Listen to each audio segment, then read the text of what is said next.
ঈদের অনেক অনেক শুভেচ্ছা, ঈদ মোবারক। আমন্ত্রণ জানাচ্ছি চ্যানেল 9-এর ঈদ উপলক্ষে আমাদের বিশেষ আয়োজন Emami 7 oils in 1 double conditioning shampoo presents Eid স্টারে। চুলের যত্নে নো টেনশন। 7 অয়েলস ইন 1 নিয়ে এলো নতুন ডাবল কন্ডিশনিং শ্যাম্পু। 7টি ন্যাচারাল ও এক্সোটিক ইনগ্রেডিয়েন্টস চুল শুধু পরিষ্কারই করে না, দেয় ডাবল কন্ডিশনিং।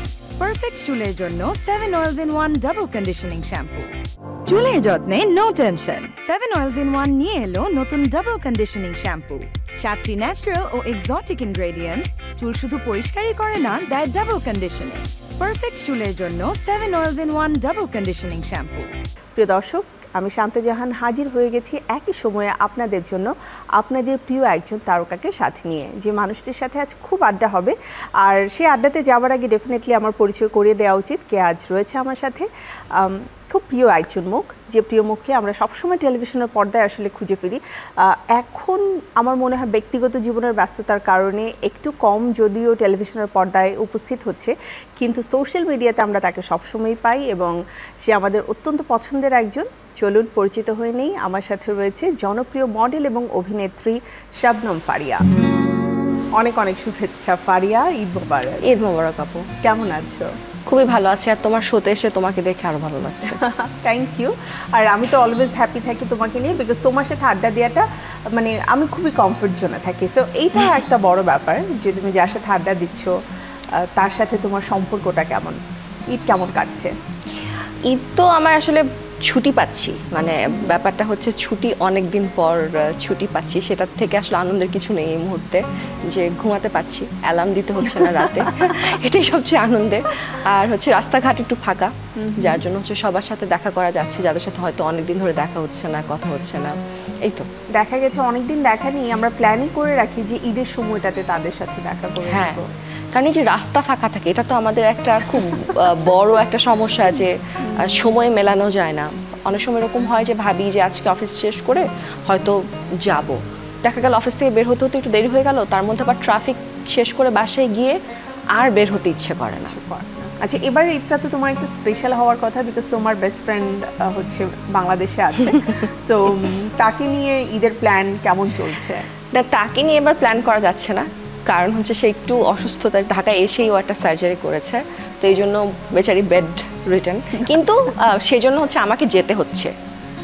আড্ডাটা মিস করা যাবে না, কারণ এই বছরে তো এই অল্প কিছু সময়ের জন্যই ও আসে, হয়তো বা সামনের বছর থেকে সেটাও পারবে না, কারণ ওর বাচ্চারা স্কুলে যাবে। তো এবারও অনেক বড় একটা সময়ের জন্য এসছে, সেই জন্য তখন একটা জিনিস ভালো হবে, তোমার জন্য টিকিট পাঠিয়ে দেবে, তুমি চলে যাবে। হ্যাঁ, ওর সাথে আমার সবসময় এটাই কথা হয়। তোমার ফেসবুক পেজে তুমি যখনই কোনো ভিডিও দাও অনেক অনেক অনেক ভিউ হয়ে যায়, মাঝে মাঝে খুব অ্যাক্টিভ থাকো, আবার মাঝে মাঝে ইনঅ্যাক্টিভ হয়ে যাও, এটার কি রিজন? না, যখন ফ্রি থাকি, কাজ থাকে না, অফিসের প্রেশার কম থাকে, শুটিং নাই, তখন হচ্ছে অনেক অ্যাক্টিভ থাকি, কারণ মানে কি করবো, অবসর সময়টা কাটানো। আর যখন কাজের ব্যস্ত থাকে তখন তো থাকতে পারি না আর কি। যেহেতু ঈদের সময়টা, একটু ছোটবেলার ঈদের গল্প শুনতে চাই। ফারিয়া ছোটবেলা তো চাঁদপুরে কেটেছে। না না, আমি চাঁদপুরে কখনোই থাকিনি। একদমই ঢাকা? না, ঢাকায়ও থাকিনি। আমার বাবা সরকারি কর্মকর্তা ছিলেন। আচ্ছা। তো বাবার যখন যেখানে পোস্টিং থাকতো সেখানেই আমার ঈদ কাটতো। আর যেহেতু আমার বাবা চিকিৎসক ছিলেন, তো ডাক্তারদের তো আসলে ছুটি বলে কিছু নেই, স্পেশালি ঈদের সময় আরো বেশি থাকতে হয়। সেই জন্য হচ্ছে আমি ঢাকার বাইরেই আমার সব ঈদ কেটেছে। আর মাঝে মাঝে আমরা ঢাকায় আসতাম, যেহেতু আমাদের পরিবারের অন্যান্য মেম্বার, আমার চাচা ফুপু, তারা সবাই ঢাকায় থাকে। সো আমরা হচ্ছে মফস্বল থেকে ঢাকায় আসতাম ঈদ করতে, মানে সবাই যায় ঢাকা থেকে আর আমরা আসতাম আর কি। তখন সবচেয়ে বেশি আমার কাছে বিরক্তিকর লাগতো হচ্ছে সবাইকে গিয়ে সালাম দেয়, সালাম আঙ্কেল, ঈদ মোবারক, কেমন আছেন। সালামি পেতে না? না, সালামিটা আমার মা আমাকে অনেক পরে মানে আমার মা কখনো সালামি নেওয়াটা আমাকে শিখায়নি। আমি যখন একটু বড় হলাম, 8-9 বছর, তখন আমরা ঢাকায় আসা শুরু করলাম ঈদ করতে, কাজিনদের সাথে বা আমার ফুফাতো বোন, চাচাতো ভাই, ওদের সাথে। তো তখন হচ্ছে প্রথম আমি সালামি পাচ্ছিলাম, অ্যান্ড আমি খুবই কনফিউজ ছিলাম যে আমি কি টাকা নিতে পারি। আম্মু বললো যে হ্যাঁ, ফুপি চাচার কাছ থেকে টাকা নেওয়া যায়। কিন্তু এর আগে যখন আমরা ইয়েতে ছিলাম তখন কখনো সালামি পেতাম না, মানে আমার মা আমাকে এই জিনিসটার সাথে পরিচয় করায়নি, যেরকম সালামি বলে কিছু আছে। সবাই গিফট করতো, আর যেহেতু আমি আমার বাসা সবার ছোট, আমার 2 বোন আছে, আমার এক বোন আমার 16 বছরের বড়, আর এক বোন আমার 12 বছরের বড়। হ্যাঁ, তো এই জন্য হচ্ছে আমি প্রচুর গিফটস পেতাম আর কি, পুরো চাচা ফুপু। আই থিঙ্ক এখনো পাই। হ্যাঁ, বোনরা তো মাস্ট দিবেই, বোনরা দিবে, জামাটো বড়াপির। সো এরকম হয়। তুমি বলছিলে যেহেতু বেস্ট ফ্রেন্ড দেশে এসেছে, ওর পিচ্ছিরা আছে, ওদের জন্য নিশ্চয়ই কেনাকাটা হয়েছে। ওরা আসার আগেই। বেস্ট ফ্রেন্ডের সাথে ছোটবেলার বা তোমার মানে পড়াশোনার সময়কার কোনো বিশেষ স্মৃতি আছে ঈদের সময়ের? না, আমি না সবসময় আপু ঈদের সময় ফ্যামিলির সাথে থাকি। মানে ঈদ মানে হচ্ছে আমার, যেহেতু আমাদের বাসার সবাই হচ্ছে চাকরিজীবী, ঈদের সময়টাই হচ্ছে সবাই একটা ছুটি পায়। সো কাজিনদের সাথে বা আমার নিজের নেসিদার নেফিউ ওদের সাথেই ঈদের সময়টা কাটে। এবং শান্তাপু, একটা জিনিস আমি সবসময় এটা বলি যে ভালো বন্ধু পাওয়া এটা একটা আল্লাহর রহমত। আমি লাস্ট কয়েক বছর এখন একটু বেটার, বাট মাঝখানে আমি একটা ভয়ঙ্কর ডিপ্রেশনের সময় কাটিয়েছি আমি ব্যক্তিগত বিভিন্ন কারণে। এবং আমি অনেকটাই বলবো যে আমি ঘরের মধ্যে নিজেকে বন্দি করে ফেলেছিলাম। কাজ তো দূরের কথা, আমি কিছুই করছিলাম না, আমি জাস্ট বাসায় ছিলাম। তখন আমি অ্যাকচুয়ালি বন্ধুত্ব কত গুরুত্বপূর্ণ জীবনে সেটা বুঝতে পেরেছি। আমার এমনও ফ্রেন্ড আছে, ওরা বাসায় এসে বলতো যে 10 মিনিট দিলাম, রেডি হও, বাইরে যাব। আমার কাছ থেকে পারমিশনও নিত না যে আমি বাইরে যেতে চাই কি চাই না, বলতো রেডি হও, বাইরে যাব। বা এমন মানুষ যারা ধরো, যেমন একজনের নাম আমি বলতে পারি, হয়তো দর্শকরা চিনবে, সারিকা সাবা। ওর সাথে এখন হয়তো আমার কথাও হয় না মাসে একবারও, কিন্তু যখন আমার প্রয়োজন ছিল সারিকা সাবার রাতের পর রাতও আমার সাথে সজাগ থাকতো। ইউটিউবে বিভিন্ন ফানি ভিডিওস দিয়েও বলতো যে চল আমরা এটা দেখি, এটা করি। সো এইরকম স্পেশালি আরো বেশি সুযোগ হয়েছে সারিকার সাথে, বিকজ তোমার বাসা এবং ওর বাসা প্রায় কাছাকাছি ছিল। ওর বাসা ওখানে ছিলই দেখে আমি বসুন্ধরা বাসা নিয়েছিলাম। সো ও কাছে আছে সেজন্য। তারপর আরো দুজনকে চিনবে তোমরা, পিয়া জান্নাতুল, সারা ফাইরুজাইমা। সো ওরা আমাকে যে সাপোর্টটা দিয়েছে, শান্তাপু, এটা আসলে তুমি কখনো বন্ধুত্ব, তুমি যত ক্ষমতাবান হও, যত ফেমাস হও, তোমার যত টাকা থাকুক, তুমি এটা কোনো কিছুর মূল্যে তুমি পাবে না। It's a blessing.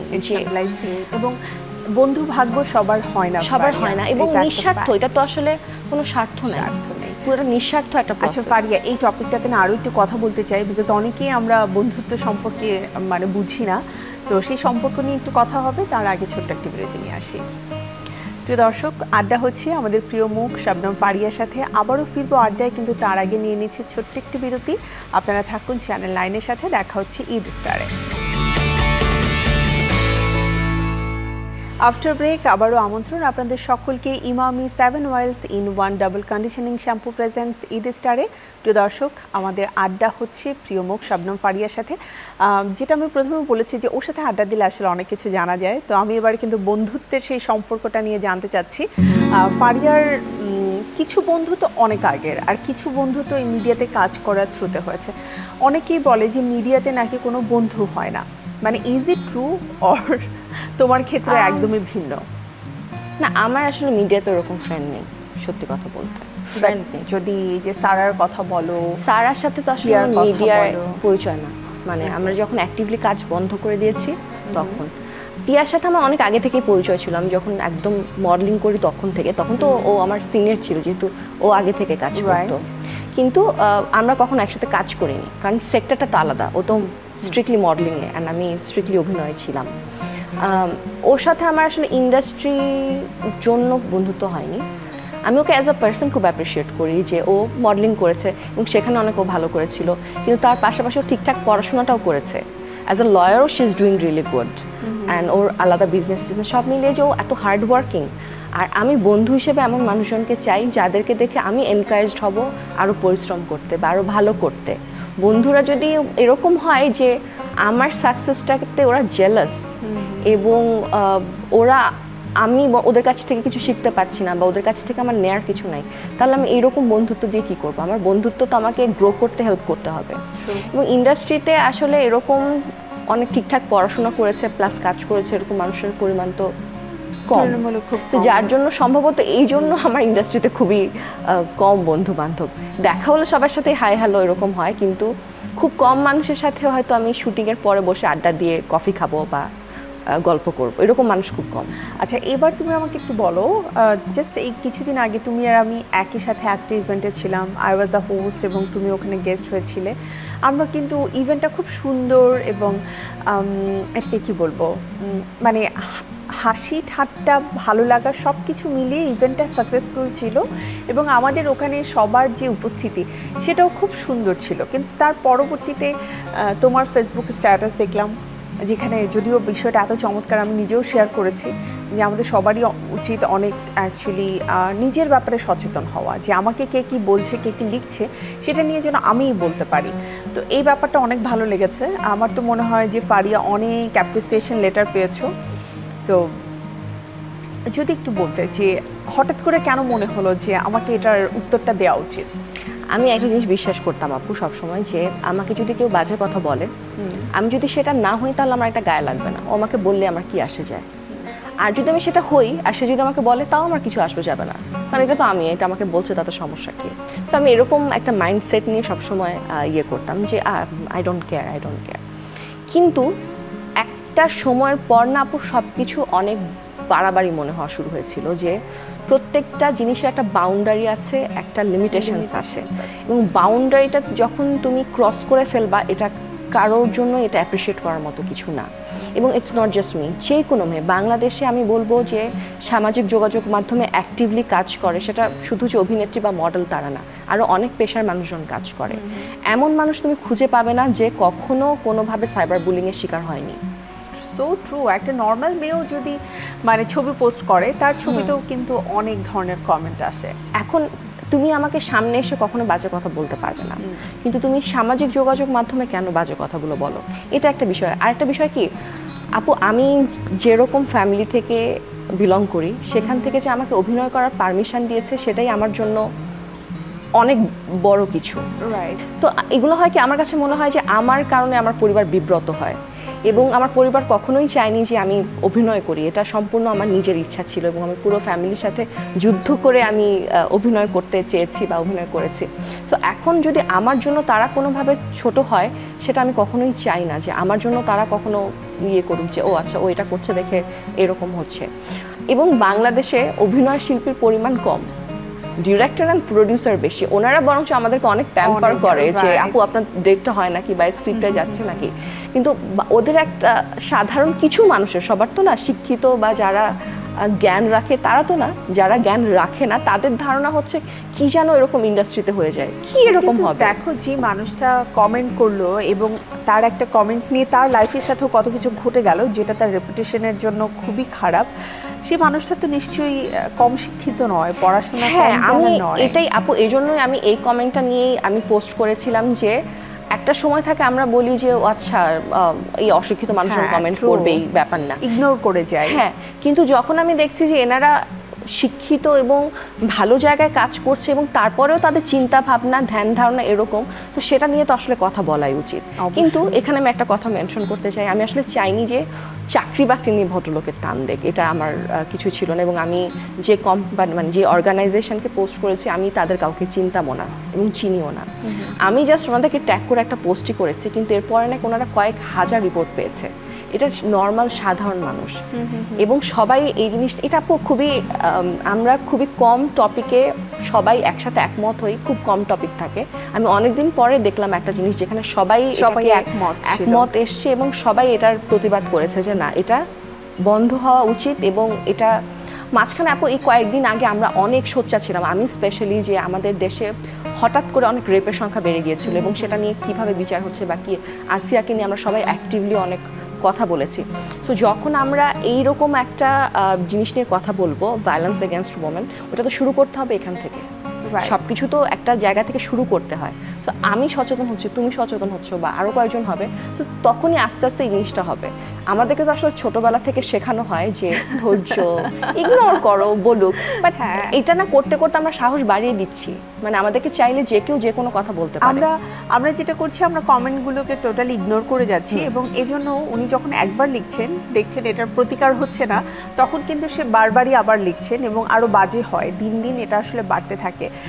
তোমার সাথে এই ব্যাপারে আরও একটু কথা বলবো, বাট তার আগে আমরা বিরতিতে যাব, এবং বিরতি থেকে এসে আড্ডার পাশাপাশি আমাদের কিছু মজার গেমস রয়েছে, সেটাও আমরা খেলবো।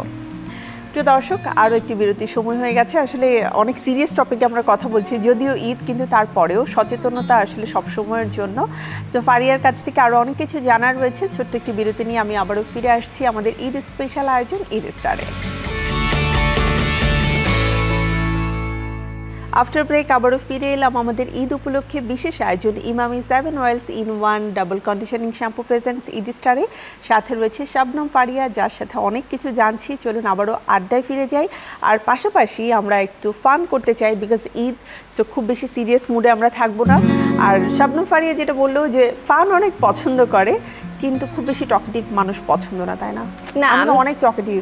আমাকে না সবাই দেখলে মনে করে, I think it's because of my Facebook activities. আমি তো ফেসবুকে অনেক উল্টাপাল্টা জিনিস শেয়ার করি অ্যান্ড ফান জিনিসপত্র। তুমি তো কিছু স্ট্যাটাস দিলেই সেটা নিয়ে নিউজ হয়ে যায়, আমি তো অপেক্ষায় থাকি।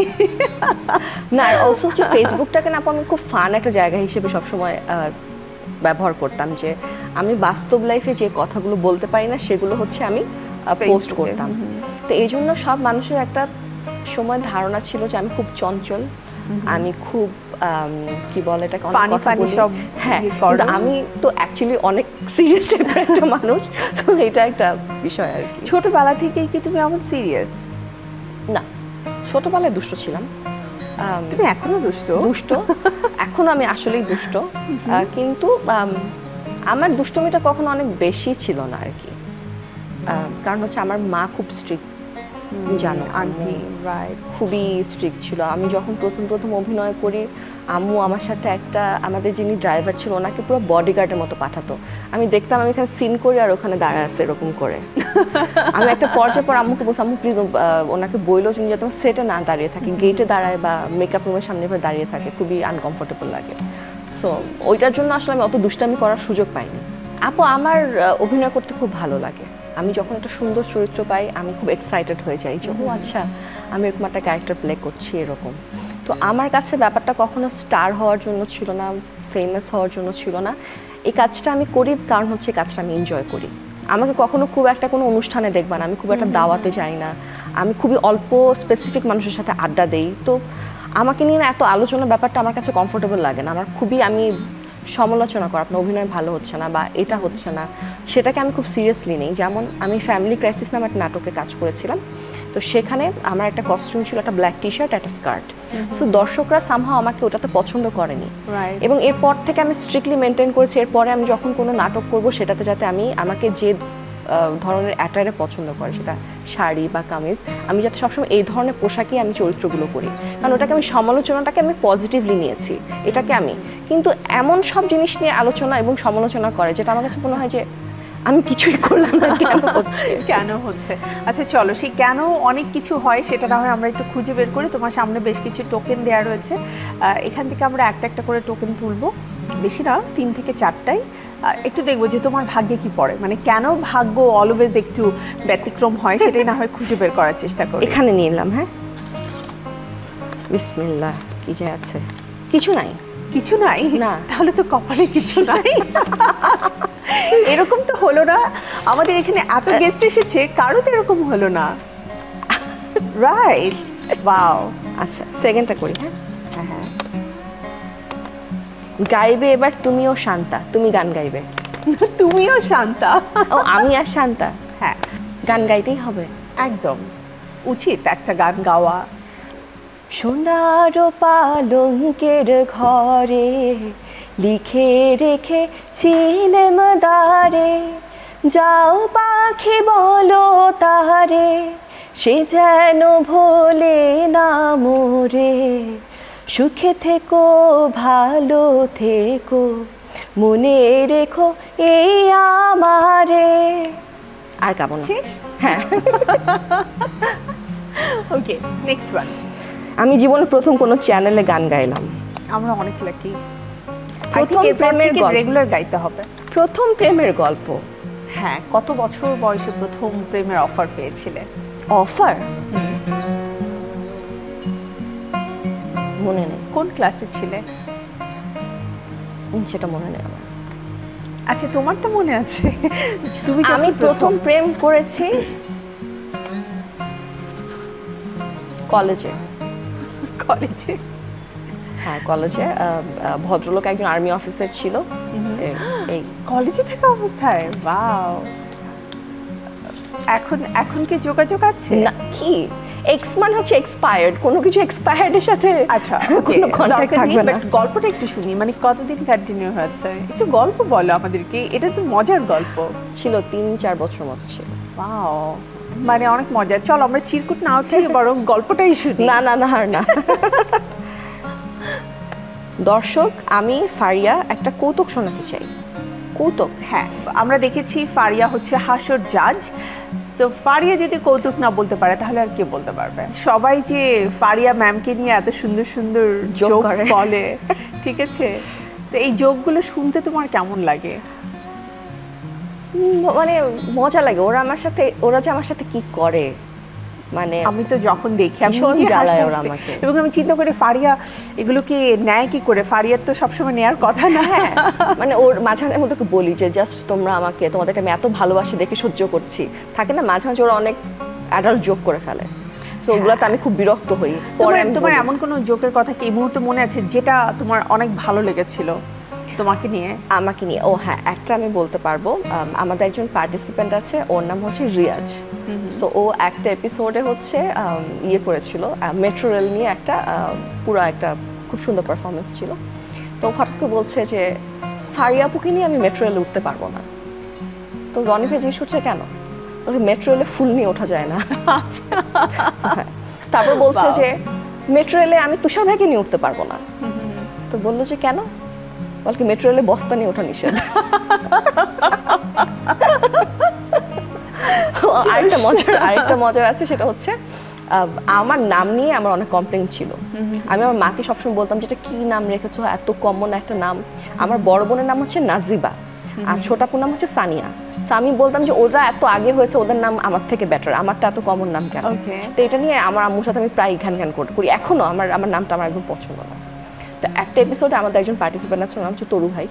তো তরু ভাই এরকম বলছে যে এখনকার মেয়েদের নাম কত সুন্দর, এরকম ফারিয়া, মারিয়া, এরকম সারা।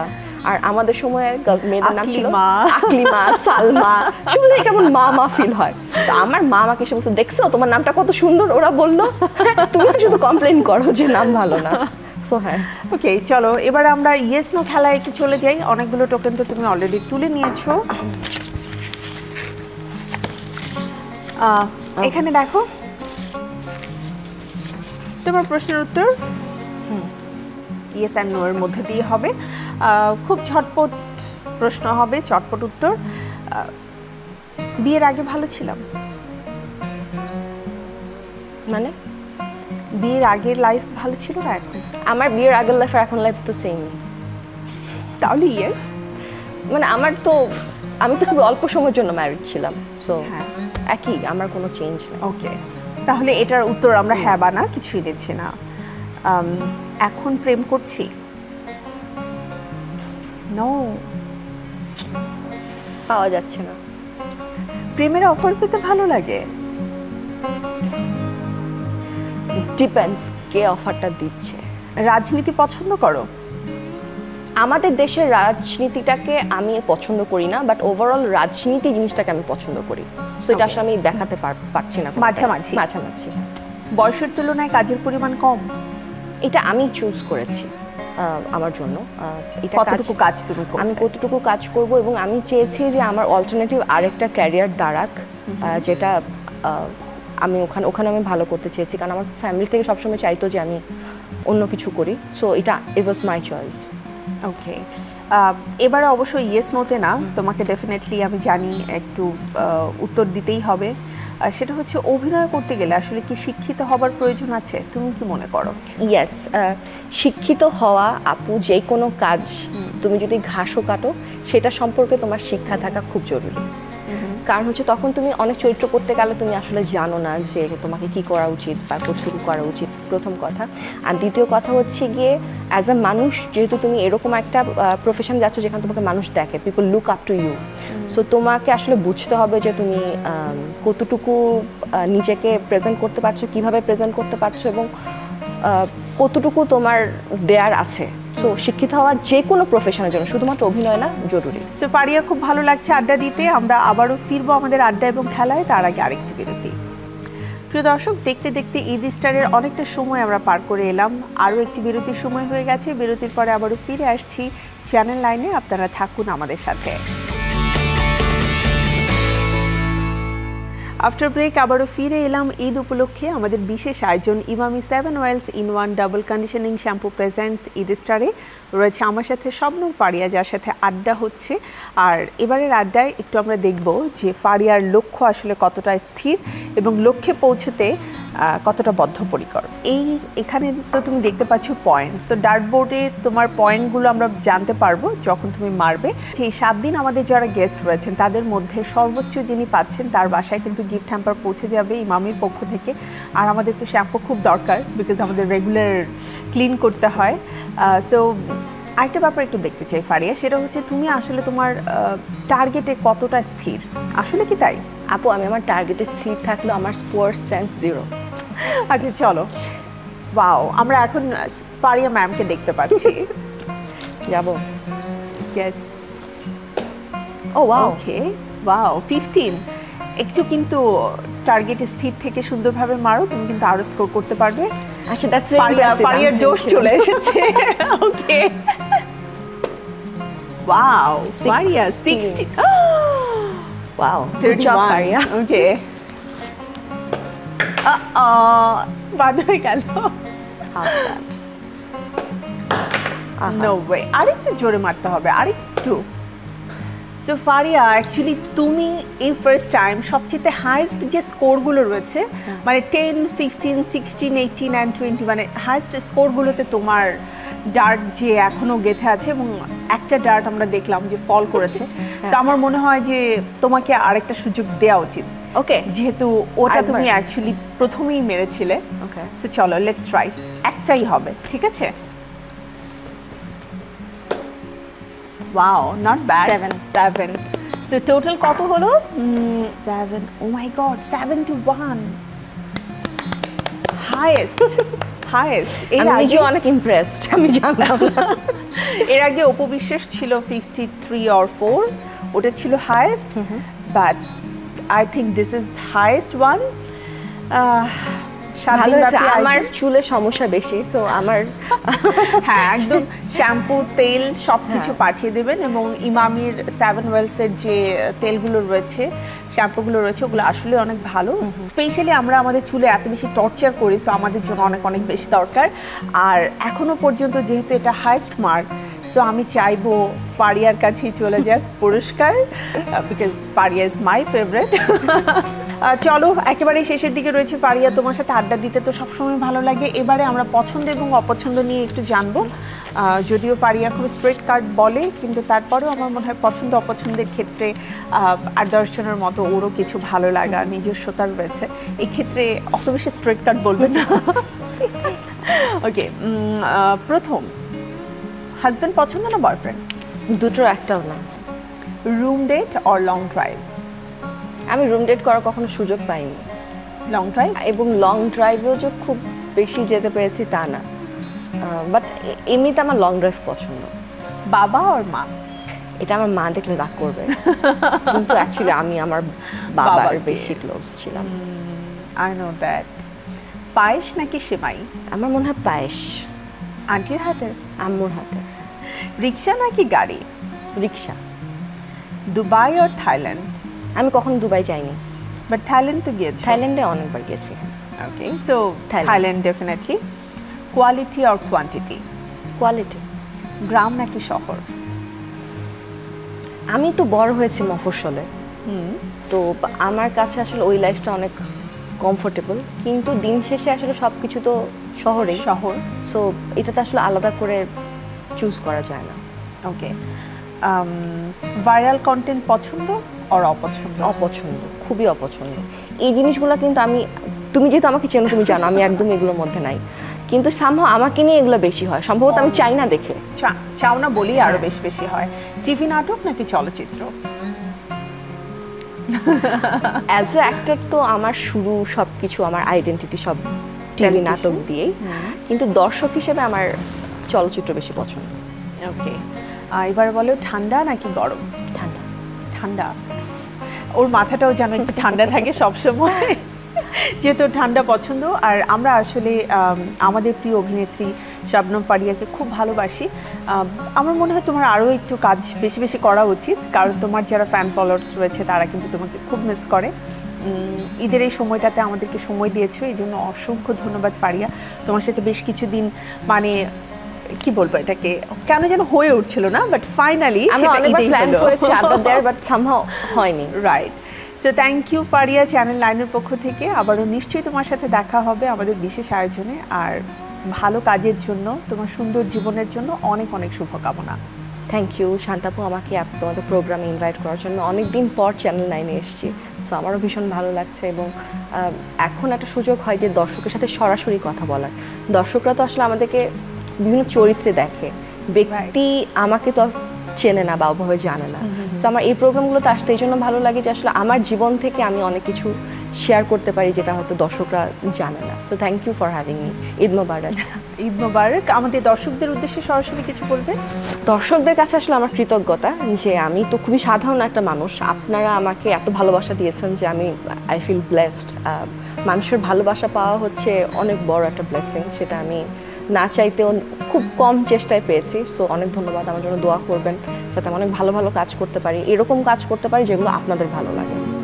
থ্যাংক ইউ ফারিয়া, আবারও দেখা হবে নিশ্চয়ই। আমি বিদায় নিয়ে নিচ্ছি এবং আমরা ঈদ মোবারক গান শুনতে শুনতেই বিদায় নেব, ঠিক আছে? প্রিয় দর্শক, আজকের মতো আমাদের এই আয়োজনের সময় একেবারেই শেষ। আমাকে বিদায় নিতে হচ্ছে। ঈদ উপলক্ষে আমাদের বিশেষ আয়োজন Emami 7 oils in 1 double conditioning shampoo presents Eid star থেকে। আবারও দেখা হচ্ছে আপনাদের সাথে আমাদের বিশেষ আয়োজনে। সে পর্যন্ত সবাই ভালো থাকবেন, সুস্থ থাকবেন, আর চোখ রাখুন চ্যানেল 9-এ। দেখুন আমাদের প্রতিটি ঈদের অনুষ্ঠান। আল্লাহ হাফিজ, ঈদ মোবারক। রমজানের ওই রোজার শেষে এলো খুশির ঈদ, তুই আপনাকে আজ বিলিয়ে দে সব আসমানি তাগিদ। রমজানের ওই রোজার শেষে এলো খুশির ঈদ। Thank you.